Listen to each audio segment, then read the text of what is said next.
নিজেদের মধ্যকার দ্বন্দ্বে গোলাগুলি করে ভারতীয় সীমান্তরক্ষী বাহিনী বিএসএফের 2 সদস্যকে হত্যা করেছেন বাহিনীর আরেক সদস্য।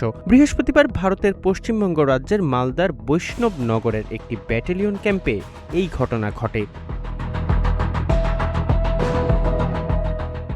টাইমস অফ ইন্ডিয়ার এক প্রতিবেদনে বলা হয়, এই ঘটনায় আরও এক বিএসএফ সদস্য গুলিবিদ্ধ হয়ে আহত হয়েছেন। প্রাথমিক তথ্য অনুযায়ী ছত্তিশগড়ের বাসিন্দা ও 119তম ব্যাটালিয়নের জওয়ান শিবম মিশ্র আকস্মিক ঝগড়ার পর তার সহকর্মীদের লক্ষ্য করে গুলি চালান।